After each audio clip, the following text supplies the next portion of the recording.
आप सभी लोगों का एक बार फिर से स्वागत है हमारे चैनल पर। आज के इस वीडियो में मुख्यतः हम लोग जो टेलीग्राम ग्रुप है उसमें हमने मॉक टेस्ट कराया है जीएस का। मॉक टेस्ट 1 डीएसएसबी के लिए और जो आरओ यारो और पीसीएस के लिए भी बहुत इंपॉर्टेंट है, तो उसके आंसर इस वीडियो में हमको बताने हैं।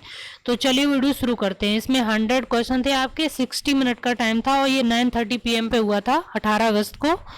और नेक्स्ट है आपका 10 दिन बाद होगा। तो शुरू करते हैं। पहला प्रश्न है, समुद्री राष्ट्रीय पार्क अवस्थित है, वेरी इंपॉर्टेंट है और ये पूछा हुआ सवाल है। ये आरओ यारो 2016 के एग्जाम में पूछा गया था। समुद्री राष्ट्रीय पार्क कहाँ पे अवस्थित है, तो ये कच्छ की खाड़ी में स्थित है और ये अंडमान निकोबार में निकोबार द्वीप समूह में भी स्थित है। तो ये दो मुख्य समुद्री राष्ट्रीय पार्क हैं, कच्छ की खाड़ी में भी है और निकोबार द्वीप में भी है। नेक्स्ट क्वेश्चन है, देश में विंटर लाइन की प्राकृतिक परिघटना किस नगर में दृश्यमान होती है। तो देश में विंटर लाइन की प्राकृतिक परिघटना किस नगर में दृश्यमान होती है। तो राइट आंसर आपका यहाँ पर हो जाएगा option C, Mussoorie. Option C इसका राइट आंसर है, मसूरी। नेक्स्ट क्वेश्चन है, धूल प्रदूषण को रोकने के लिए उपयुक्त वृक्ष है, वेरी इंपॉर्टेंट है। ये प्रश्न भी आपका किसी एग्जाम में पूछा हुआ है और बहुत इंपॉर्टेंट है। तो राइट आंसर आपका यहाँ पे हो जाएगा सीता अशोक। यानी ये धूल प्रदूषण को रोकने के लिए उपयुक्त वृक्ष माना जाता है, इसलिए अशोक का जो है अपने सनातन धर्म में बहुत ही महत्वपूर्ण स्थान माना जाता है, क्योंकि हर चीज़ है वह साइंटिफिक रूप से सनातन धर्म में बताई गई है। वो अलग बात है कि हम लोग समझते नहीं है। तो जो सीता अशोक है धूल प्रदूषण को रोकने के लिए बहुत ही महत्वपूर्ण होता है। तो ऑप्शन ए इसका राइट आंसर है। नेक्स्ट क्वेश्चन देखते हैं, विश्व तंबाकू निरोध दिवस प्रतिवर्ष मनाया जाता है। ये डेट है इंपॉर्टेंट है, प्रतिवर्ष तंबाकू निषेध दिवस है वो कब मनाया जाता है। राइट आंसर आपका हो जाएगा 21 मई। 21 मई को विश्व तंबाकू निरोध दिवस के रूप में मनाया जाता है। नेक्स्ट क्वेश्चन देखते हैं, प्रतिष्ठित टॉयलर पुरस्कार किस क्षेत्र में प्रदान किया जाता है। वेरी वेरी इंपॉर्टेंट है, विभिन्न एग्जाम में कई बार पूछा जा चुका है। राइट आंसर इसका हो जाएगा पर्यावरण सुरक्षा से संबंधित ये पुरस्कार है, टॉयलर पुरस्कार। नेक्स्ट क्वेश्चन है आपका, केंद्रीय शुष्क क्षेत्र अनुसंधान संस्थान स्थित है। तो ये जोधपुर में स्थित है, बहुत इंपॉर्टेंट है। ये केंद्रीय शुष्क क्षेत्र अनुसंधान संस्थान ये जोधपुर में है। ऑप्शन डी इसका राइट आंसर हो जाएगा। नेक्स्ट क्वेश्चन है, निम्न में से किस वर्ष भारत सरकार द्वारा केंद्रीय गंगा प्राधिकरण का गठन किया गया था। तो केंद्रीय गंगा प्राधिकरण का गठन कब किया गया था। राइट आंसर आपका यहाँ पे हो जाएगा ऑप्शन सी, 1985 में केंद्रीय गंगा प्राधिकरण का गठन किया गया था। ये बहुत इंपॉर्टेंट है, ये आईएएस में पूछा गया सवाल है। नेक्स्ट क्वेश्चन देखते हैं, यमुना एक्शन प्लान औपचारिक रूप से प्रारंभ किया गया था। तो यमुना एक्शन प्लान है ये 1992 में प्रारंभ किया गया था। ऑप्शन बी इसका राइट आंसर है। और इसी वर्ष नेक्स्ट ईयर इसके 1993 में नेशनल वुमेन जो प्रोजेक्ट है उसकी शुरुआत हुई थी 1993 में। 1992 में आपका यमुना एक्शन प्लान है ये औपचारिक रूप से प्रारंभ हुआ था। नेक्स्ट क्वेश्चन देखते हैं, ग्रीन मफलर संबंधित है। तो ग्रीन मफलर का संबंध आपका है ध्वनि प्रदूषण से संबंधित। क्वेश्चन नंबर 9 का राइट आंसर आपका हो जाएगा ऑप्शन सी, ध्वनि प्रदूषण से संबंधित है ग्रीन मफलर। ये भी एग्जाम में पूछा हुआ क्वेश्चन है। नेक्स्ट क्वेश्चन है, भारत में निम्नलिखित नदियों में से किसे जैविक मरुस्थल कहते हैं। तो भारत की निम्नलिखित नदियों में से किसे जैविक मरुस्थल कहा जाता है। नियाल, दामोदर, भिवानी। तो राइट आंसर आपका यहाँ पे हो जाएगा दामोदर, जैविक मरुस्थल के रूप में इसको माना जाता है। ऑप्शन बी इसका राइट आंसर हो जाएगा दामोदर। नेक्स्ट क्वेश्चन देखते हैं, पोर्टफोलियो प्रणाली का प्रारंभ किया गया था। पोर्टफोलियो सिस्टम क्या है, ये मुख्यतः विभागीय प्रणाली है। इसमें किसी एक कार्य क्षेत्र से संबंधित एक डिपार्टमेंट बना दिया गया था। तो ये 1861 का जो अधिनियम था उसमें इसको पोर्टफोलियो सिस्टम को शुरू किया गया था। ऑप्शन ए इसका राइट आंसर हो जाएगा। तो ये बहुत इंपॉर्टेंट है, जो विभागीय प्रणाली है पोर्टफोलियो प्रणाली है ये आपकी 1861 में प्रारंभ हुई थी। इस टाइम गवर्नर जनरल कौन था आपको कमेंट बॉक्स में बताना है। नेक्स्ट क्वेश्चन है, भारतीय परिषद की स्थापना कब की गई थी। इंडिया काउंसिल की स्थापना है कब की गई थी, वेरी इंपॉर्टेंट है ये 1858 के भारत शासन अधिनियम के तहत भारत परिषद की स्थापना की गई थी। ऑप्शन ए इसका राइट आंसर हो जाएगा। 1909 वाला अधिनियम में ये आपका संबंधित है, जो पृथक निर्वाचन है उसकी शुरुआत हो गई थी। और ये जो 1919 का अधिनियम है यहाँ से आपके द्वैध शासन प्रणाली की शुरुआत होती है स्टेट में। तो यहाँ पे ध्यान देना है 1919 के अधिनियम में स्टेट में द्वैत शासन प्रणाली की शुरुआत होती है, और जो 1935 का अधिनियम उसमें सेंटर में केंद्र में द्वैत शासन प्रणाली की शुरुआत मानी जाती है, लेकिन वो कभी लागू नहीं हुआ। नेक्स्ट क्वेश्चन है, अंतरिम सरकार में उद्योग एवं नागरिक आपूर्ति मंत्री थे। तो जो अंतिम सरकार थी उद्योग, उसमें उद्योग एवं नागरिक आपूर्ति मंत्री थे। तो यहाँ पे राइट आंसर है आपका जॉन मथाई, ऑप्शन ए इसका राइट आंसर हो जाएगा। नेक्स्ट क्वेश्चन है, संविधान सभा का विचारक माना जाता है। तो संविधान सभा के विचारक हैं वो कौन थे? एम एन रॉय संविधान सभा के विचारक के रूप में जाने जाते हैं। ये सवाल भी पूछा जा चुका है, ऑप्शन बी इसका राइट आंसर है। नेक्स्ट क्वेश्चन है, अगस्त प्रस्ताव मोस्ट इंपोर्टेंट है ये डेट आपके लिए। तो अगस्त प्रस्ताव है ये कब आया था? ये 1940 में आया था, अगस्त में 1940 अगस्त प्रस्ताव। और ये किसके समय आया था? तो लिन लिथगो इस टाइम में गवर्नर जनरल थे, उनके समय में आया था। नेक्स्ट क्वेश्चन देखते हैं, संविधान सभा में प्रांतीय संविधान समिति के अध्यक्ष थे। किसके? प्रांतीय संविधान समिति के अध्यक्ष कौन थे संविधान सभा में? तो 16 नंबर का राइट आंसर आपका हो जाएगा Sardar Patel, option B Sardar Patel. Next question है, राष्ट्रीय ध्वज को अपनाया गया था। तो राष्ट्रीय ध्वज को कब अपनाया गया था? राइट आंसर आपका यहाँ पे हो जाएगा 17 में, ऑप्शन ए 22 जुलाई 1947 को राष्ट्रीय ध्वज को अपनाया गया था। ये डेट बहुत पूछी जाती है, बहुत इंपॉर्टेंट डेट है ये। 22 जुलाई 1947 को राष्ट्रीय ध्वज को अपनाया गया था, और ये पूछा गया था इस बार पीसीएस के एग्जाम में भी, और बहुत सारे लोग का गलत हो गया था, क्योंकि डेट कुछ ऐसी नॉर्मल डेट होती है, इनको लोग याद नहीं करते और वही एग्जाम में गलत हो जाती है। नेक्स्ट क्वेश्चन है आपका, निर्वाचन का उल्लेख भारतीय संविधान के भाग में किया गया है, यानी भारतीय संविधान के किस भाग में निर्वाचन का उल्लेख है? तो राइट आंसर यहाँ पे हो जाएगा आपका ऑप्शन ए भाग 15 में किया गया है। ये सवाल भी पीसीएस में पूछा गया था 2020 में। नेक्स्ट क्वेश्चन है, राज्यों और केंद्र शासित प्रदेशों के लिए राज्यसभा में सीटों के आवंटन किस अनुच्छेद में किया गया है? तो राज्यसभा में सीटों के आवंटन का उल्लेख है वो किस अनुसूची में किया गया है? राइट आंसर यहाँ पे हो जाएगा ऑप्शन सी। वैसे बहुत इजी सवाल है, चौथी अनुसूची में है, राज्यों और केंद्र शासित प्रदेशों के लिए राज्यसभा में सीटों के आवंटन का प्रावधान किया गया है। नेक्स्ट सवाल देखते हैं, विधि द्वारा स्थापित प्रक्रिया को भारतीय संविधान में किस देश के संविधान से ग्रहण किया गया है? तो विधि द्वारा स्थापित प्रक्रिया को भारतीय संविधान में किस देश के संविधान से ग्रहण किया गया है?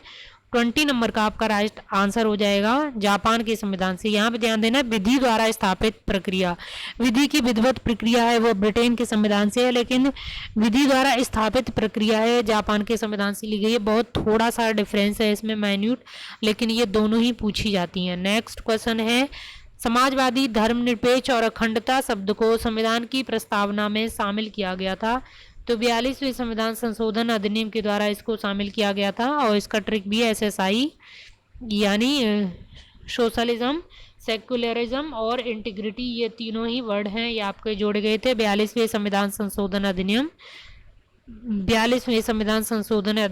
1976 के द्वारा। ऑप्शन ए इसका राइट आंसर हो जाएगा। नेक्स्ट क्वेश्चन देखते हैं, महाराष्ट्र और गुजरात को अलग राज्य के रूप में व्यक्त किया गया था। तो महाराष्ट्र और गुजरात हैं, ये अलग अलग राज्य कब बने थे? यानी गुजराती वासियों के लिए गुजरात और मराठी वासियों के लिए महाराष्ट्र बना दिया गया था। तो राइट आंसर इसका हो जाएगा 1960 में महाराष्ट्र और गुजरात को अलग कर दिया गया था।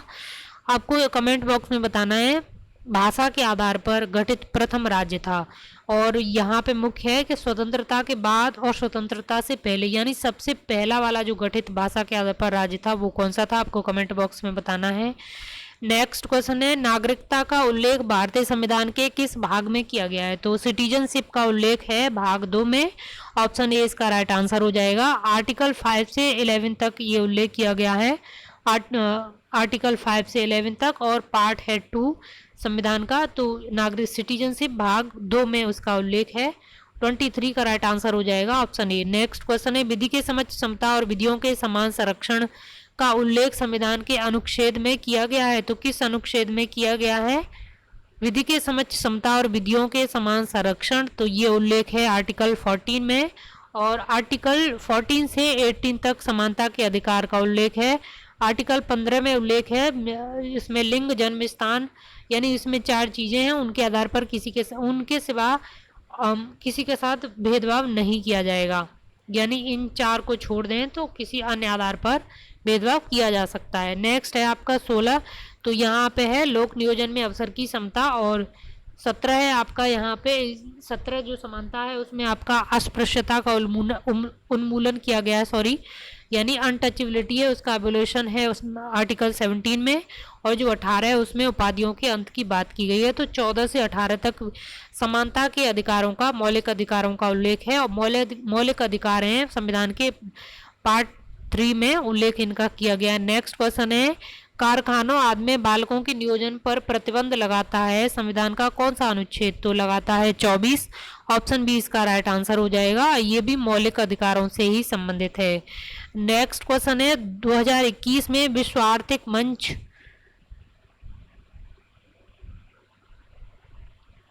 2021 में विश्व आर्थिक मंच की वार्षिक बैठक का आयोजन कहाँ पे किया जाएगा?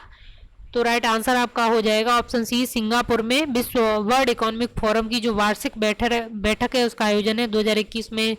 कहाँ पर किया जाएगा या किया जा चुका है ये आपको देखना है कि सम्मेलन हो चुका है या होने वाला है, लेकिन ये सिंगापुर में 2021 में सिंगापुर ही इसका जो मेजबान है वो रहेगा। नेक्स्ट है, देश का 8वां तेल व गैस रिजर्व देश को समर्पित किया गया है कि यह किस प्रांत में स्थित है? वेरी इंपॉर्टेंट है, करंट अफेयर्स का क्वेश्चन है। तो ये पश्चिम बंगाल में स्थित है। देश का 8वां तेल रिजर्व और गैस तेल रिजर्व है वो देश को समर्पित किया गया है, तो ये पश्चिम बंगाल में स्थित है। नेक्स्ट क्वेश्चन है, किस कॉलेज को यूनेस्को पुरस्कार से संबंधित किया गया है? करंट अफेयर का वेरी इंपॉर्टेंट सवाल है ये। तो अमर सिंह कॉलेज श्रीनगर को यूनेस्को के पुरस्कार से सम्मानित किया गया है। ऑप्शन ए इसका राइट आंसर है। नेक्स्ट है, यूनेस्को द्वारा हाल ही में हॉकर संस्कृति को अमूर्त धरोहर के रूप में घोषित किया गया है। हॉकर संस्कृति का संबंध है, वेरी इंपॉर्टेंट है हॉकर संस्कृति। हॉकर संस्कृति संबंधित है सिंगापुर से। ऑप्शन सी इसका राइट आंसर हो जाएगा, सिंगापुर। नेक्स्ट है, संयुक्त राष्ट्र पर्यावरण कार्यक्रम के young champions of the earth से सम्मानित किया गया है। वेरी इंपॉर्टेंट है करंट अफेयर के लिए, young champions of the earth. यहाँ पे चैंपियंस ऑफ द अर्थ आप जल्दी से पढ़ के ऑप्शन है वो टिक कर देंगे, लेकिन यहाँ पे मेन है यंग। तो यहाँ पे young champions of the earth का पुरस्कार है वो विद्युत मोहन को दिया गया है। ऑप्शन ए इसका राइट आंसर हो जाएगा। नेक्स्ट है, हाल ही में टाइम मैगजीन का पहला किड्स ऑफ द ईयर पुरस्कार दिया गया है। देखिए टाइम मैगजीन ने पहला किड्स ऑफ द ईयर पुरस्कार दिया गया है, देना शुरू किया है। तो ये किसको दिया गया है? तो ये दिया गया है गीतांजलि राव को। वेरी इंपॉर्टेंट है, ऑप्शन ए इसका राइट आंसर हो जाएगा। 31 का राइट आंसर है option A, Geetanjali Rao. Greta Thunberg भी नहीं है, मलाला यूसुफजाई भी नहीं है, ध्यान में रखना आप। यानी कि जो बहुत फेमस हैं वो नहीं, उनको नहीं मिला है किड्स ऑफ द ईयर का अवार्ड है वो दिया गया है। 31 का राइट आंसर हो जाएगा गीतांजलि राव। नेक्स्ट क्वेश्चन है, ग्लोबल टीचर प्राइज 2020 से सम्मानित किया गया है। तो ग्लोबल टीचर प्राइज है 2020 से सम्मानित किया गया है, किसको किया गया है? तो राइट आंसर यहाँ पे हो जाएगा रंजीत सिंह दिशाले। वेरी इंपॉर्टेंट है, ये पूछा जा सकता है किसी भी एग्जाम में, ये पूछा जा सकता है, बहुत ही इंपॉर्टेंट सवाल है ये। रंजीत सिंह दिशाले, इन्होंने टीचिंग के क्षेत्र में और पिछड़े जहाँ पे टीचिंग की सॉरी एजुकेशन की पहुँच नहीं है वहाँ पर इन्होंने उसको सुनिश्चित किया है। बहुत महत्वपूर्ण कार्य इन्होंने किया है और इसका उल्लेख है कई मैगजीन में भी हुआ है। तो ऑप्शन ए इसका राइट आंसर हो जाएगा, सरकारी मैगजीन में इसका उल्लेख हुआ है। नेक्स्ट क्वेश्चन है, एशिया कप क्रिकेट 2021 का आयोजन किया जाएगा। तो एशिया कप क्रिकेट 2021 का आयोजन है कहाँ पर होगा? 33 का राइट आंसर हो जाएगा, श्रीलंका में। नेक्स्ट है, अंतर्राष्ट्रीय ओलंपिक समिति ने हाल ही में किस नए खेल को सम्मिलित किया गया है? तो ब्रेक डांसिंग है, इसको ओलंपिक समिति ने शामिल कर दिया है। ऑप्शन डी इसका राइट आंसर हो जाएगा। WHO फाउंडेशन का CEO बनाया गया है, तो ये भारत के हैं, तो इनमें से किसको बनाया गया है? अनिल सोनी को। ऑप्शन ए इसका राइट आंसर हो जाएगा। नेक्स्ट है, राष्ट्रीय किसान दिवस मनाया जाता है। तो राष्ट्रीय किसान दिवस है मनाया जाता है, ये इंपॉर्टेंट है। तो 23 दिसंबर को राष्ट्रीय किसान दिवस के रूप में मनाया जाता है। नेक्स्ट क्वेश्चन देखते हैं, चांद पर झंडा फहराने वाला दूसरा देश बना है। तो चांद पर झंडा फहराने वाला दूसरा देश बना है चीन।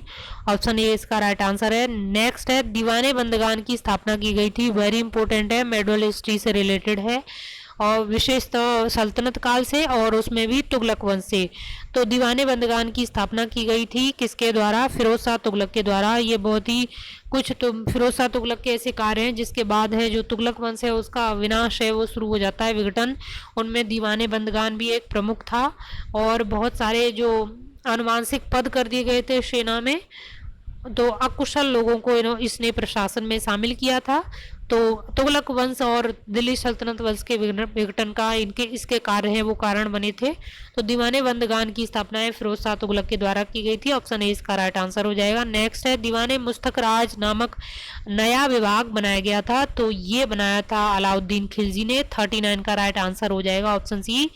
मुस्तक राज है जो अलाउद्दीन खिलजी ने बनाया था और ये इसके बाजार सुधार से संबंधित ही एक प्रमुख विभाग था। नेक्स्ट है गाय का वध करने पर कसाई से कौन सा कर लिया जाता था सल्तनत काल में? देखिए बहुत इंपॉर्टेंट है ये सवाल किसी को आपको कहीं भी नहीं मिलेगा, ये बहुत डीपली लिया गया है और बहुत ही इंपॉर्टेंट है, ये पूछा जा सकता है। राइट आंसर यहाँ पे हो जाएगा जजीरा नामक कर है वो दिल्ली सल्तनत के सुल्तानों ने कसाई जो गाय का वध करते थे, गाय काटने का काम करते थे, उन पर ये टैक्स लगाया था जजीरा नाम का। तो ऑप्शन ए इसका राइट आंसर हो जाएगा। नेक्स्ट है केंद्र और राज्यों के मध्य प्रशासनिक संबंधों का उल्लेख संविधान के भाग 11 में कौन से अनुच्छेद में किया गया है?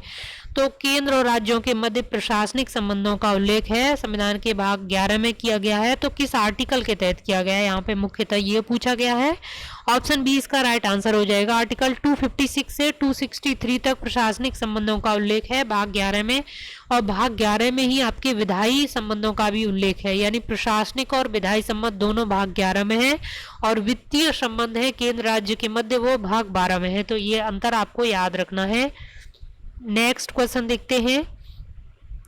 भारतीय वन सेवा को तीसरी अखिल भारतीय सेवा बनाया गया था। यहाँ पे भारतीय वन सेवा को तीसरी अखिल भारतीय सेवा कब बना दिया गया था और बनाया गया था? तो राइट आंसर आपका हो जाएगा ऑप्शन ए 1966 में भारतीय वन सेवा को अखिल भारतीय सेवा बना दिया गया था। यानी आईएएस की जैसे आईएएस है, आईएएस है और आईपीएस है, उसी तरह आईएफएस भी एक अखिल भारतीय सेवा है। तो ऑप्शन ए इसका राइट आंसर हो जाएगा और ये 1966 में इसको बनाया गया था। नेक्स्ट है किस अनुच्छेद में यह प्रावधान किया गया है कि राज्यसभा यह पारित कर दे कि राष्ट्र हित में संसद राज्य सूची के विषय पर कानून बना सकती है? तो राइट आंसर इसमें आपको बताना है, यानी किस आर्टिकल के तहत राज्यसभा को यह अधिकार है कि वो राज्य सूची के किसी विषय पर कानून बनाने का अधिकार संसद को दे सकती है।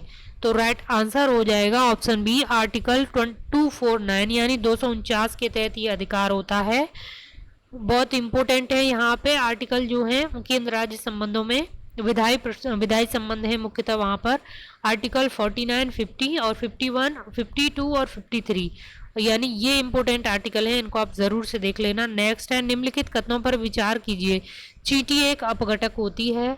और दूसरा कथन है 10% ऊर्जा का नियम लैंडमैन के द्वारा दिया गया था। 10% ऊर्जा का सिद्धांत क्या है कि जो ऊर्जा पिरामिड होता है उसमें एक स्तर से दूसरे स्तर तक मात्र 10% ऊर्जा ही ट्रांसफर होती है, बाकी की उस स्तर पर यूज कर ली जाती है। तो राइट आंसर आपका यहाँ पे हो जाएगा 44 का ऑप्शन सी। दोनों ही कथन बिल्कुल सही है। चींटी है वो आपकी अपघटक में भी आती है, कंफ्यूजन में नहीं होना है आपको। चींटी है वो एक अपघटक के रूप में भी जानी जाती है। नेक्स्ट है डीप इकोलॉजी शब्द का प्रयोग सर्वप्रथम किया था। तो डीप इकोलॉजी शब्द का प्रयोग सर्वप्रथम किया गया था अर्नेस्ट नेस के द्वारा। ऑप्शन ए इसका राइट आंसर हो जाएगा। ये टर्म है इंपॉर्टेंट है डीप इकोलॉजी अर्नेस्ट नेस। नेक्स्ट है ये करंट अफेयर से रिलेटेड है 2021 का G20 का आयोजन किया जाएगा। तो राइट आंसर इसका हो जाएगा 2021 में जो G20 सम्मेलन है वो कहाँ पर आयोजित होगा? तो ये इटली में होने वाला है। भारत में G20 कब आयोजित होगा आपको ये कमेंट बॉक्स में बताना है कि भारत इसकी मेजबानी कब करने वाला है। नेक्स्ट है हाल ही में WHO ने किस बीमारी को समाप्त करने के लिए वैश्विक रणनीति जारी की है? वेरी वेरी इंपॉर्टेंट है ये। सर्वाइकल कैंसर के लिए WHO ने किस एक गाइडलाइन है या ग्लोबल गाइडलाइंस हैं या स्ट्रेटजी है वो जारी की है। ऑप्शन बी इसका राइट आंसर हो जाएगा। नेक्स्ट है सभी 4 पहिया वाहनों के लिए फास्टैग कब से अनिवार्य कर दिया गया है? देखिए फास्टैग क्या होता है? फास्टैग होता है जो टोल टैक्स होते हैं वहाँ पर आपको कैश के थ्रू आपको टैक्स जो टोल है वो जमा नहीं करना पड़ता है। आपके पास एक कोड होता है जो आपके वाहन की स्क्रीन पे लगा होता है, जहाँ से इंटरनेट के थ्रू आपका सीधा ही जो पेमेंट है वो टोल के रूप में कट जाएगा, तो आपको वहाँ पे बहुत देर खड़ा नहीं होना पड़ेगा। इस तरीका का ये जो डिजिटल सिस्टम है टोल टैक्स जमा करने का, तो ये उससे रिलेटेड है, बहुत इम्पोर्टेंट है ये और बहुत सही भी है। इससे जो लॉजिस्टिक लागत है उसमें कमी आएगी और जो टाइम जाता है टोल टैक्स जमा करने में, और कोई ऐसा सामान होता है किसी ट्रक में या गाड़ी में जो जल्दी ख़राब होने वाला होता है, उसका बहुत ख़राब होने के चांस ज़्यादा रहते हैं, लेकिन इससे उस चीज़ में बहुत कमी आएगी, टाइम की बचत होगी और लॉजिस्टिक लागत है उसमें भी कमी आएगी। तो ये बहुत इंपॉर्टेंट है। कब से इसको अनिवार्य कर दिया गया है, तो ये 1 जनवरी 2021 से कर दिया गया है। नेक्स्ट है, किस प्रांत में सौर ऊर्जा आधारित जल आपूर्ति परियोजना का शुभारंभ किया गया। बहुत इंपॉर्टेंट है, सौर ऊर्जा आधारित है, ऊपर से जल आपूर्ति परियोजना भी है, तो राइट दोनों ही टॉपिक ये बहुत इंपॉर्टेंट है, क्योंकि सौर ऊर्जा और जल आपूर्ति दोनों ही परियोजनाओं पर सरकार का बहुत ज़्यादा जोर है। तो ये अरुणाचल प्रदेश से संबंधित है, ऑप्शन सी इसका राइट आंसर हो जाएगा, अरुणाचल प्रदेश। ये वेरी वेरी इंपॉर्टेंट है। भारत का पहला चंदन संग्रहालय है वो कहाँ पर खोला गया है, तो ऑप्शन बी इसका राइट आंसर हो जाएगा, मैसूर। भारत का पहला चंदन संग्रहालय कहाँ खोला गया, मैसूर में। नेक्स्ट है, पुंछी कमीशन का गठन किया गया था। पुंछी कमीशन है कि सेंटर स्टेट रिलेशन से संबंधित है, ये 2007 में गठित हुआ था।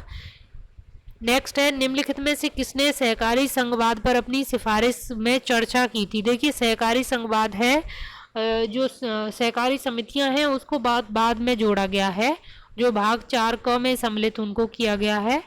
और लेकिन सहकारी संघवाद पर जो अपनी रिपोर्ट में चर्चा की है वो पुंछी कमीशन ने की थी, और नीति आयोग भी इसी सिद्धांत पर कार्य करता है। लेकिन किसकी रिपोर्ट में चर्चा की गई है, जो केंद्र राज्य संबंधों से संबंधित आयोग थे उनमें, तो पुंछी कमीशन उसका राइट आंसर हो जाएगा। न तो राजमन्नार कमेटी ने की है, ना ही सरकारिया कमीशन ने की है, और ना ही आपके जो बांग्लादेश पश्चिम बंगाल स्मरण पत्र है उसने की है, और न ही जो पंजाब वाला एक केंद्र राज्य संबंध से संबंधित एक प्रस्ताव पंजाब की तरफ से भी था, तो उसमें भी नहीं की गई है, और पुंछी कमीशन में की गई है। नेक्स्ट है, केंद्र एवं राज्य संबंधों के मध्य वित्तीय संबंधों का उल्लेख भारतीय संविधान के किस भाग में किया गया है। जैसा कि मैंने आपको पहले बताया था, भाग 11 में आपके प्रशासनिक एवं विधायी संबंधों का उल्लेख है, तो भाग 12 में वित्तीय संबंधों का उल्लेख किया गया है। ऑप्शन बी इसका राइट आंसर हो जाएगा, ऑप्शन बी भाग 12। नेक्स्ट है, मलिमत कमीशन का संबंध है, वेरी इंपॉर्टेंट है मलिमत कमीशन, तो ये पुलिस सुधारों से संबंधित है। ऑप्शन ए इसका राइट आंसर हो जाएगा।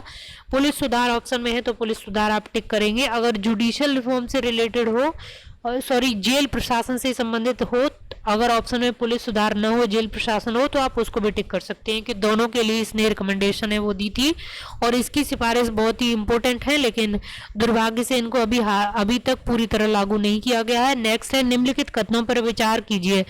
एनजीटी सिविल प्रोसीजरल कोड के अनुसार कार्य करती है, और दूसरा कथन है इसका मुख्यालय न्यू दिल्ली में है।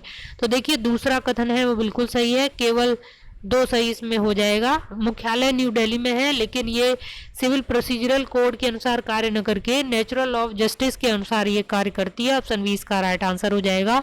एनजीटी का गठन कब हुआ था, तो 2010 में एनजीटी का गठन है वो किया गया था। नेक्स्ट है, आईसीसी के नए चेयरमैन बनाए गए हैं, तो ग्रेग बर्कले को आईसीसी का नया चेयरमैन बनाया गया है। नेक्स्ट है, हाल ही में यूएन की एक सलाहकार समिति में किस भारतीय को शामिल किया गया है, तो विदिशा मैत्री हैं, ये मैत्री होगा वैसे, विदिशा मैत्री। ऑप्शन बी इसका राइट आंसर हो जाएगा। नेक्स्ट है, अंतर्राष्ट्रीय बाल शांति पुरस्कार से सम्मानित किया गया है, तो अंतर्राष्ट्रीय बाल शांति पुरस्कार से किया गया है सादत रहमान को। ये बांग्लादेश के रहने वाले हैं, और ये ऑप्शन ए इसका राइट आंसर हो जाएगा। अंतर्राष्ट्रीय बाल शांति पुरस्कार सादत रहमान को दिया गया है। नेक्स्ट है, किस टाइगर रिजर्व की हाल ही में अंतर्राष्ट्रीय पुरस्कार से सम्मानित किया गया है, यहाँ पे होगा टाइगर रिजर्व को, तो राइट आंसर आपका हो जाएगा पीलीभीत टाइगर रिजर्व है, ये उत्तर प्रदेश में स्थित है, और यहाँ पे जो टाइगर्स की संख्या है उसको दोगुनी कर दिया गया है, इसीलिए इसको टाइगर रिजर्व का अंतर्राष्ट्रीय पुरस्कार से सम्मानित किया गया है। ऑप्शन बी इसका राइट आंसर हो जाएगा। हाल ही में किस नए रामसर साइट के रूप में चुना गया है, तो इनमें से किसको चुना गया है, सुर सरोवर झील, और ये उत्तर प्रदेश में स्थित है। ऑप्शन ए इसका राइट आंसर हो जाएगा। उत्तर प्रदेश में कहाँ स्थित है आपको कमेंट में बताना है। नेक्स्ट है, ग्रेट हिमालय राष्ट्रीय पार्क अवस्थित है, तो ये हिमाचल प्रदेश में अवस्थित है। ग्रेट हिमालय राष्ट्रीय पार्क हिमाचल प्रदेश। नेक्स्ट है अंतर्राष्ट्रीय बाघ दिवस मनाया जाता है 29 जुलाई को अंतर्राष्ट्रीय बाघ दिवस के रूप में मनाया जाता है। ऑप्शन बी इसका राइट आंसर है। 29 जुलाई अभी निकल के गई है और इसका थीम क्या था आप नेट पे जरूर सर्च करना। नेक्स्ट है गुमटी वन्यजीव अभ्यारण्य स्थित है, तो ये स्थित है ऑप्शन सी त्रिपुरा में। ये काफी चर्चा में रहा था और ये पूछा जा सकता है। 63 का राइट आंसर हो जाएगा त्रिपुरा। नेक्स्ट है सिमलीपाल राष्ट्रीय पार्क अवस्थित है। ये फॉरेस्ट फायर को लेकर ये एरिया बहुत चर्चा में था और ये उड़ीसा में स्थित है। Simlipal tiger national park, sorry Simlipal national park है, ये उड़ीसा में स्थित है। नेक्स्ट देखते हैं पूर्वी घाट और पश्चिमी घाट के संपर्क के रूप में सबसे अच्छा कार्य करते हैं, तो सत्यामंगलम टाइगर रिजर्व है, ये दोनों के मिलन स्थल का कार्य करता है। नेक्स्ट है निम्नलिखित में से कौन सा राज्य है जो क्षेत्रफल के आधार पर सर्वाधिक दूसरा वन क्षेत्र वाला है। प्रतिशत के आधार पर भी दूसरे स्थान पर है और सर्वाधिक वन क्षेत्र में कमी वाले राज्यों में भी दूसरे स्थान पर है, यानी 3 कैटेगरी में दूसरे स्थान पर है जो लेटेस्ट वन रिपोर्ट आई है उसमें। तो ये राज्य है अरुणाचल प्रदेश, सर्वाधिक वन क्षेत्र में एमपी के बाद दूसरे स्थान पर है और परसेंटेज में मिजोरम के बाद दूसरे स्थान पर है। और जो कमी हुई है किसी जो नई वाली रिपोर्ट है उसमें किसी प्रदेश में वन क्षेत्र में कमी हुई है, तो कर्नाटक के बाद अरुणाचल प्रदेश ही दूसरे स्थान पर है, तो ऑप्शन बी इसका राइट आंसर हो जाएगा। नेक्स्ट है निम्नलिखित कथनों पर विचार कीजिए। अनुच्छेद 263 राज्यों के मध्य तथा केंद्र और राज्यों के मध्य संबंध में किए गए अंतर्राज्यीय परिषद के गठन की व्यवस्था करता है। राष्ट्रपति द्वारा समय समय पर ऐसी परिषदों का गठन किया जाता है, तो 67 का राइट आंसर यहाँ पर हो जाएगा ऑप्शन सी। ये दोनों कथन सही है, दोनों ही कथन बिल्कुल सही। अंतर्राज्यीय परिषद हैं वो आर्टिकल 263 में वर्णित हैं और समय समय पर राष्ट्रपति द्वारा इनका गठन किया जाता है और सरकारीय कमीशन में इनके निर्माण जो सृजन की सिफारिश की गई थी। नेक्स्ट है क्षेत्रीय परिषद के संबंध में निम्नलिखित कथनों पर विचार कीजिए। पहला कथन क्या है, क्षेत्रीय परिषद एक संवैधानिक निकाय है और इसका गठन संसद द्वारा अधिनियम बनाकर किया गया है, तो इनमें से कोई एक ही सही हो सकता है, दोनों सही नहीं हो सकते। तो राइट आंसर आपका हो जाएगा यहाँ पे ऑप्शन बी, केवल 2 सही है। क्षेत्रीय परिषद का गठन है वो 1956 के एक्ट के तहत किया गया था, राज्य पुनर्गठन अधिनियम था उसके तहत, तो ऑप्शन बी इसका राइट आंसर हो जाएगा। और ये एक संवैधानिक निकाय नहीं है क्योंकि अधिनियम के थ्रू बनाई गई है। नेक्स्ट है क्षेत्रीय परिषद का अध्यक्ष होता है, जो क्षेत्रीय परिषद है उनका अध्यक्ष कौन होता है, गृह मंत्री होता है। 5 क्षेत्रीय परिषद है और इनमें अध्यक्ष है वो गृह मंत्री होता है और उपाध्यक्ष है वो बारी बारी से एक एक स्टेट का जो मुख्यमंत्री होता है वो बनता है। जैसे 5 क्षेत्रीय परिषद हैं तो किसी पाँच में से किसी एक क्षेत्रीय परिषद में मान लो 5 स्टेट हैं, तो 5 स्टेट में बारी बारी से 5 स्टेट के मुख्यमंत्री हैं वो उपाध्यक्ष के रूप में कार्य करेंगे।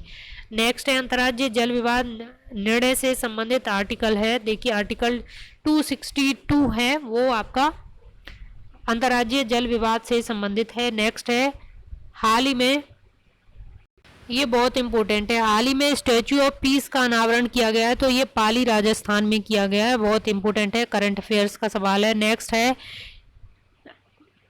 निम्नलिखित कथनों पर विचार कीजिए। 12वें ब्रिक्स वर्चुअल सम्मेलन की मेजबानी रूस ने की थी, 13वें ब्रिक्स का आयोजन 2021 में भारत में होगा, तो कौन सा कथन सही है। 72 का आपका राइट आंसर यहाँ पर हो जाएगा ऑप्शन सी, दोनों ही कथन हैं वो सही हैं। 12वें ब्रिक्स की वर्चुअल सम्मेलन की मेजबानी रूस ने की और 13वें ब्रिक्स का आयोजन है वो भारत में होगा, यानी या तो भारत में होगा या भारत मेजबानी करेगा वर्चुअल का, लेकिन भारत मेजबान तो रहेगा। नेक्स्ट है भारत का पहला पॉलिनेटर पार्क खोला गया है उत्तराखंड में, वेरी इंपॉर्टेंट है करंट अफेयर्स की दृष्टि से, पॉलिनेटर पार्क है ये उत्तराखंड में खोला गया है। नेक्स्ट देखते हैं भारत का पहला सबसे ऊंचा विज्ञान केंद्र हाल ही में उद्घाटन किया गया है, कहाँ पर है, तो ये 3500 मीटर की हाइट पर है, तो राइट आंसर आप यहाँ पर हो जाएगा लेह में, ऑप्शन ए लेह। नेक्स्ट है भारत में सर्वाधिक तेंदुए कहाँ पाए जाते हैं, तो मध्य प्रदेश में। नेक्स्ट है हाल ही में 100% जैविक खेती दर्जा पाने वाला पहला केंद्र शासित प्रदेश बना, ध्यान देना है पहला केंद्र शासित प्रदेश, पहला राज्य सिक्किम था लेकिन यहाँ पर यूटी पूछा है, तो 76 का राइट आंसर हो जाएगा लक्षद्वीप, ऑप्शन सी। लेकिन दोनों ऑप्शन में हो और पहला पूछा जाए राज्य के तौर पर तो सिक्किम सिक्किम सही आंसर होगा। नेक्स्ट है A68A नामक हाल ही में चर्चा में रहा नाम, यह हाल ही में चर्चा में रहा, ये किससे संबंधित है? तो ये आइसबर्ग है। ऑप्शन ए इसका राइट आंसर हो जाएगा। जो अटलांटिक महासागर में एक बर्फ का बहुत बड़ा हिस्सा टूटकर प्रवाहित हो रहा है। ऑप्शन ए इसका राइट आंसर था 77 का। 78 देखते हैं, 5वां वार्षिक ग्लोबल टेक्नोलॉजी समिट का आयोजन कहाँ पर किया गया? ये बहुत इंपॉर्टेंट है। ऑप्शन डी इसका राइट आंसर हो जाएगा। किसी एग्जाम में इसको काफी डिटेल में पूछा गया है।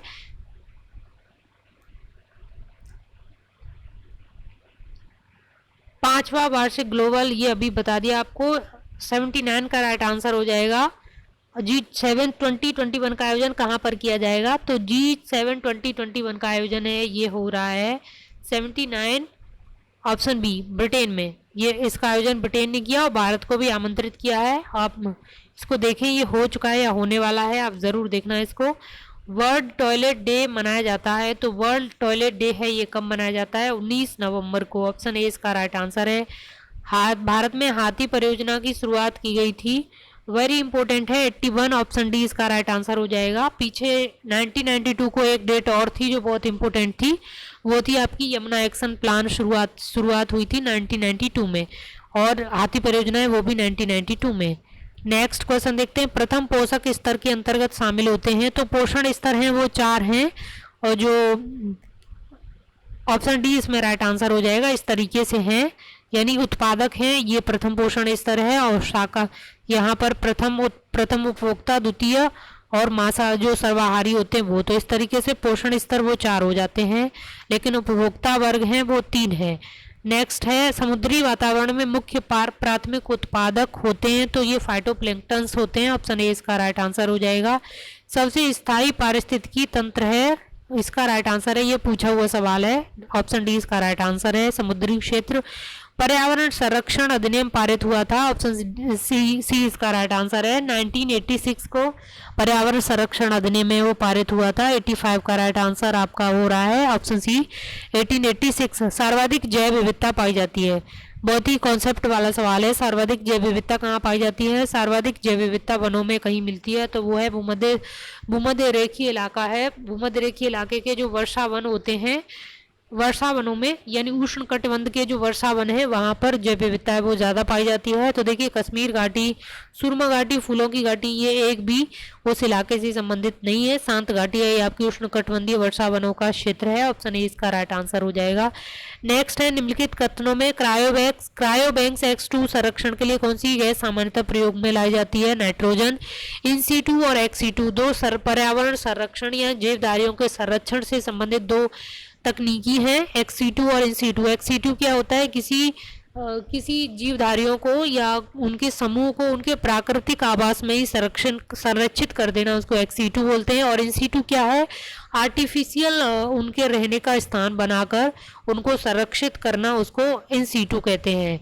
ऑप्शन ए इसका राइट आंसर हो जाएगा। यानी क्रायोबैंक्स में, सॉरी मैंने आपको उल्टा बता दिया, सॉरी वेरी सॉरी। एक्सीटू में क्या होता है? एक्सीटू में आपका होता है आर्टिफिशियल जो पर्यावास बना के उसको संरक्षित किया जाता है, वो एक्सीटू होता है। इंसीटू प्राकृतिक आवास में ही संरक्षित कर दिया जाता है। तो यहाँ पे एक्सीटू पूछा है, क्रायोबैंक से एक्सीटू। ऑप्शन ए इसका राइट आंसर हो जाएगा। नाइट्रोजन गैस है वो प्रयोग की जाती है। नेक्स्ट है, किस प्रजाति को विलुप्त माना जा सकता है जो अपने प्राकृतिक आवास में नहीं देखी गई है? कब से? 50 वर्षों से अगर वो प्राकृतिक आवास में उसको नहीं देखा गया तो उसको विलुप्त की श्रेणी में रखा जाता है। नेक्स्ट है, निम्नलिखित भारतीय पक्षियों में कौन सा अत्यधिक संकटापन्न है? तो ये ऑब्वियस ही बात है, ग्रेट इंडियन बस्टर्ड है। ये CR कैटेगरी में आते हैं, IUCN की में। और जो बिजली के तार होते हैं उनसे टकराकर इनकी काफ़ी डेथ हुई है, और इसको राजस्थान में गोडावण के नाम से भी बोलते हैं, ग्रेट इंडियन बस्टर्ड। और इसका राजस्थान में इसके लिए एक संरक्षित एरिया भी है जो राजस्थान के 2 डिस्ट्रिक्ट में फैला हुआ है। किस किस डिस्ट्रिक्ट में वो फैला हुआ है आपको कमेंट बॉक्स में बताना है, बहुत इंपॉर्टेंट है। IAS में पूछा था यहाँ पे सवाल पिछली बार ही। नेक्स्ट है, हाल ही में यूनेस्को ने किन भारतीय शहरों को विश्व विरासत शहरों की सूची में शामिल किया है? अस्थाई सूची में। तो ऑप्शन ए इसका राइट आंसर है, ग्वालियर और ओरछा। नेक्स्ट है मानव स्वतंत्रता सूचकांक में भारत की रैंकिंग है, तो 92 का राइट आंसर यहाँ पर हो जाएगा आपका ऑप्शन ए 111। नेक्स्ट है हाल ही में कहाँ पर बिजली के क्षेत्र में कौशल विकास के लिए भारत के पहले उत्कृष्टता केंद्र का उद्घाटन किया गया है, तो गुरुग्राम में किया गया। ऑप्शन सी इसका राइट आंसर है। भारत का पहला चिड़ियाघर ICO सर्टिफिकेशन मिला है हाल ही में, तो ये किसको मिला है? राइट आंसर यहाँ पे हो जाएगा आपका, यहाँ पे राइट आंसर आपका है बी नेहरू जूलॉजिकल पार्क। ये 94 यहाँ पे होगा, थोड़ी सी टाइपिंग मिस्टेक हो गई है। नेक्स्ट है मानव विकास सूचकांक में भारत का स्थान है, तो 95 का राइट आंसर है ऑप्शन बी 131। नेक्स्ट देखते हैं जलवायु परिवर्तन प्रदर्शन सूचकांक में भारत का स्थान है 2020 की रैंकिंग में। क्लाइमेट परफॉर्मेंस इंडेक्स है, तो इसमें 10वीं रैंकिंग भारत की है और 19 में इसकी 9वीं रैंक थी। नेक्स्ट है भारतीय संविधान के किस भाग में आपातकालीन प्रावधानों का उल्लेख किया गया है? वेरी इंपॉर्टेंट है, आपातकालीन प्रावधानों का उल्लेख संविधान के किस पार्ट में है? 97 का बी हो जाएगा, भाग 18 में किया गया है। नेक्स्ट है निम्नलिखित कथनों पर विचार कीजिए। 98 सवाल है ये 98 नंबर का। अनुच्छेद 352 के तहत राष्ट्रीय आपातकाल की घोषणा की जाती है। अनुच्छेद 356 के तहत राष्ट्रपति शासन की घोषणा की जाती है, तो 98 का राइट आंसर हो जाएगा। दोनों ही कथन सही है, ऑप्शन सी इसका राइट आंसर है। नेक्स्ट है भारत में वर्तमान में कितने बायोस्फीयर रिजर्व हैं? तो टोटल 18 बायोस्फीयर रिजर्व हैं और जिसमें से 12 आपके MAB प्रोग्राम में है। यूनेस्को का MAB प्रोग्राम है, man and biosphere reserve programme है यूनेस्को का, उसमें 18 में से 12 सम्मिलित हैं। ऑप्शन डी यहाँ पे राइट आंसर है। टोटल 18 है लेकिन यूनेस्को के MAB प्रोग्राम में कुल 12 शामिल है भारत के। नेक्स्ट है सतत विकास लक्ष्य सूचकांक में भारत का स्थान है, तो ये राइट आंसर आपका हो जाएगा 100 का 116। ऑप्शन ए इसका राइट आंसर हो जाएगा। सतत विकास लक्ष्य सूचकांक 2020 की इंडेक्स में भारत को जो रैंकिंग मिली है वो 116वीं मिली है। तो ये मॉक टेस्ट 1 था। नेक्स्ट मॉक टेस्ट है आपका 10 दिन बाद होने वाला है, तो आप उसमें ज़रूर हिस्सा लें। अगर आपको इसका PDF चाहिए तो नीचे दिए गए टेलीग्राम चैनल के लिंक को आप ज्वाइन कर सकते हैं, जहां पे आपको NCERT पूरी कवर करा दी है, हिस्ट्री ज्योग्राफी और पॉलिटी भी कवर हो रही है, बस 11th और 12th क्लास की बची हुई है वो कवर कर रहे हैं। अगर आपको NCERT कवर करनी है तो आप वो ग्रुप ज्वाइन कर सकते हैं। अगर आपको LT TGT DSSB इंग्लिश के लिए तैयारी करनी है तो आप नीचे TGT इंग्लिश का ग्रुप दिया होगा, आप उसको ज्वाइन कर सकते हैं। हाईकोर्ट ARO के लिए आपको तैयारी करनी है तो उसका स्पेशल ग्रुप है वो बना दिया गया है, जहाँ पे आपको बहुत सारे मॉक टेस्ट हैं वो करवाए जाएंगे टॉपिक वाइज, तो आप वो ग्रुप भी ज्वाइन कर सकते हैं। अगर आपको हमारी मेहनत अच्छी लग रही है और चैनल से ज़रा भी फ़ायदा हो रहा है मॉक टेस्ट से, तो आप हमारा चैनल है वो सब्सक्राइब कर सकते हैं और वीडियो को शेयर भी कर सकते हैं। Thank you.